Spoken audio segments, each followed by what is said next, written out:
bevel gear is used to transmit rotary motion between intersecting shafts. So if you have shaft na intersecting, normally 90 degrees, bevel gears yung ginagamit.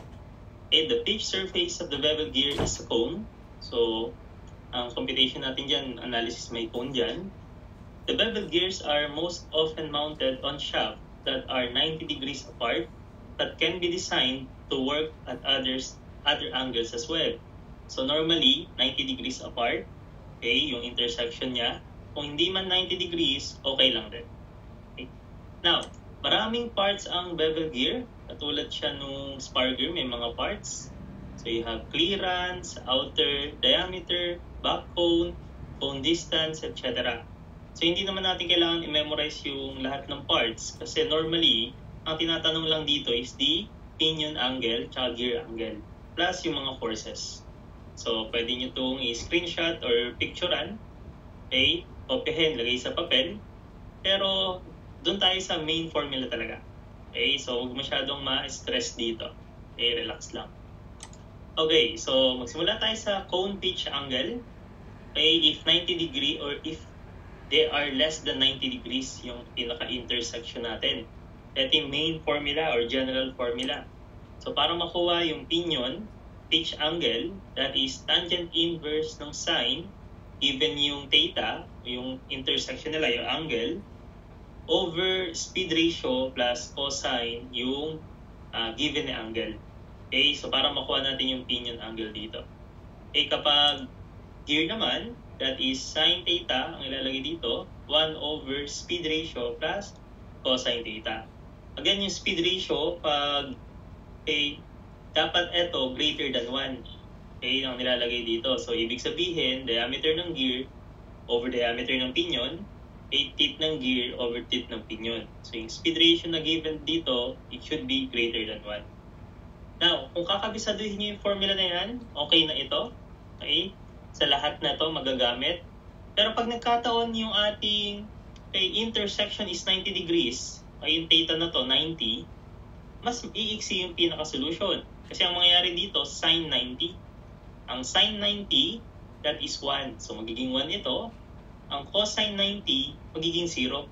So mas maiksi siya. So pag pinion, cone pitch angle ng pinion, tas 90 degrees apart, 1 tas 0 ito, so magiging 1 over speed ratio. Okay, tas 1 dito tapos 0 to, so tataas lang yung speed ratio. So mas maiksik yung 90 degrees. Okay, so magiging ganito yung formula natin if this is 90 degrees. Pinaliwanag na natin. This is tangent inverse ng 1 over speed ratio. Okay, so ang speed ratio, okay, that is greater than 1. So ito yun. So pag substitute mo dito, tataas yung diameter ng pinion. Ito, tataas. And then diameter ng gear. Okay, sa cone pitch angle ng gear, that is tangent inverse ng speed ratio. So, pag in-add mo yung pinion tsaka gear na pitch angle, total niya 90 degrees. So, ito yung pinaka-total. Okay, so yun yung mga basic formula. And then, dagdagan pa natin ng konti.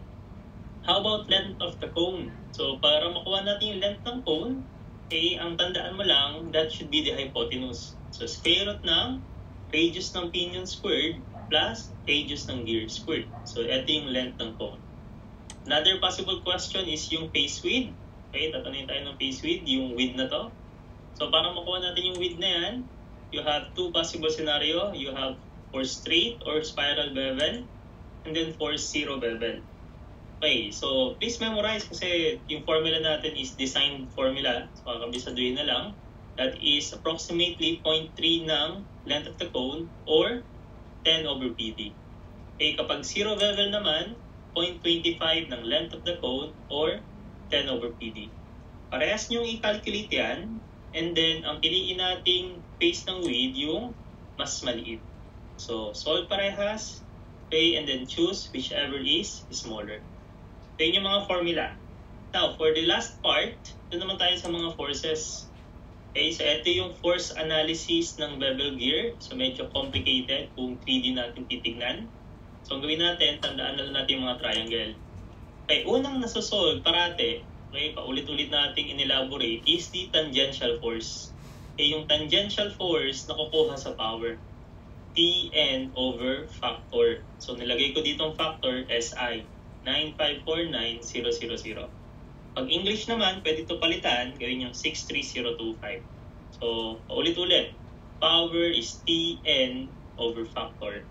Nagkataon ng formula ng torque, force times radius. So, diameter over 2 is radius. So, yung force dito parating tangential. Next, please memorize this triangle para makuha natin yung mga formula. So, ito yung ating pressure angle, tangential force, Ft, and then ito is, so, i-represent muna natin ang x. Kasi magagamit natin yan later. So, let's start with cosine. Ang definition ng cosine is SOHCA adjacent over hypotenuse. So, ito yung adjacent, Ft. Ito yung hypotenuse, F total. So, pag meron ka ng tangential force, automatically, makuha mo na rin yung total force. Yung pinaka-resultant. Basta given na yung pressure angle. So, kunin yung tangential force, after nun, automatically, total force. Next. Now, kung gusto nyo gumamit ng tangent, pwede rin naman tangent dito. Tangent pressure angle is x over Ft. So, technically speaking, pag kailangan mo yung value ng x dito, that is Ft tangent pressure angle. Another triangle na dapat kabisaduhin is this, yung nasa baba. Okay, so this is the pinion angle. Okay, the cone pitch angle sa pinion. Okay, ang opposite niya is Fa. Okay, ang adjacent niya dito is Fr. Okay, and then etong part na to, yung nasa baba, yung hypotenuse, okay, o yung opposite, rather hypotenuse nga, that should be yung x natin kanina. Okay, ito yung x dito. Okay, now, gawa tayo ng triangle, kabisaduhin yan. Once magawa yung triangle na yan, pwede ka nang mag-cosine. So cosine. So, cosine pinion angle is adjacent. Ito yung adjacent natin over the hypotenuse. Ang hypotenuse natin yung variable x. Nagkataon ng formula ng variable x, ito yun. May Ft tangent pressure angle. So, kakabisaduhin na lang yan kasi mahirap i-draw yung 3D pag board exam na. Ay, mas madali siguro ang 2D, mga triangles. Okay, so kabisaduhin yung mga 2D drawings. Tapos, etong mga yan, so katawa na lang, kaya naman.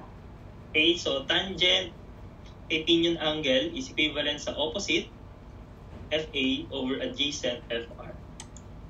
Okay, para makuha yung total force, okay, kung gusto nyo kunin yung total force, Pythagorean theorem na lang, square root ng Ft squared, tangential force, Fr squared, radial force, plus Fa squared, axial force.